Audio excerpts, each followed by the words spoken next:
ଅନ୍ତର୍ଜାତୀୟ ମହିଳା ଦିବସ ଅବସରରେ ରବିବାର ସୁଭଦ୍ରା ଯୋଜନା ହିତାଧିକାରୀଙ୍କ ଆକାଉଣ୍ଟକୁ ଗଲା ଚତୁର୍ଥ କିସ୍ତିର ଟଙ୍କା।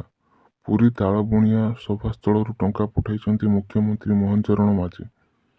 ରାଜ୍ୟରେ 1,02 ଲକ୍ଷରୁ ଅଧିକ ମହିଳାଙ୍କ ଆକାଉଣ୍ଟକୁ ଟଙ୍କା ଯାଇଛି ବୋଲି ଉପମୁଖ୍ୟମନ୍ତ୍ରୀ କହିଛନ୍ତି। ଏଥିସହିତ ଚଳିତ ଥର 2,13,000 ନୂଆ ହିତାଧିକାରୀ ମଧ୍ୟ ସୁଭଦ୍ରା ଯୋଜନାରେ ସାମିଲ ହୋଇଛନ୍ତି।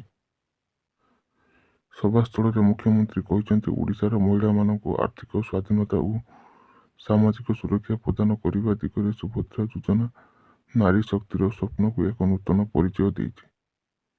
ମହିଳାମାନେ ନିଜସ୍ୱ ବ୍ୟବସାୟ ଏବଂ ଦକ୍ଷତା ବିକାଶ ସହିତ ଜଡ଼ିତ ହୋଇ ସ୍ୱାବଲମ୍ବୀ ହୋଇପାରିଛନ୍ତି।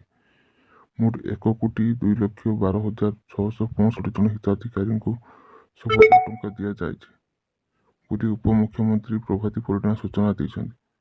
ସେ କହିଛନ୍ତି, 5,000 କୋଟିରୁ ଅଧିକ ଟଙ୍କା ସିଧା ସୁଭଦ୍ରା ହିତାଧିକାରୀଙ୍କ ବ୍ୟାଙ୍କ ଆକାଉଣ୍ଟକୁ ଯାଇଛି।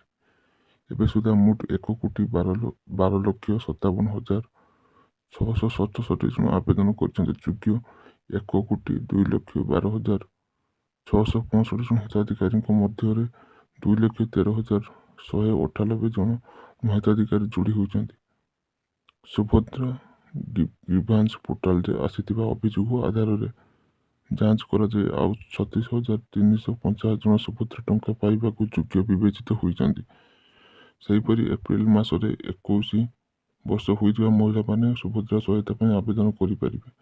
21 ବର୍ଷ ହୋଇଥିବା ଯେଉଁ ମହିଳାମାନେ ଗତ ଜାନୁଆରୀ ମାସରେ ପ୍ରଥମ ସୁଭଦ୍ରା ଟଙ୍କା ପାଇଛନ୍ତି, ସେମାନଙ୍କ ପାଇଁ ଏହା ଦ୍ୱିତୀୟ କିସ୍ତି ହେବ ବୋଲି ଉପମୁଖ୍ୟମନ୍ତ୍ରୀ ପ୍ରଭାତୀ ପରିଡ଼ା କହିଛନ୍ତି।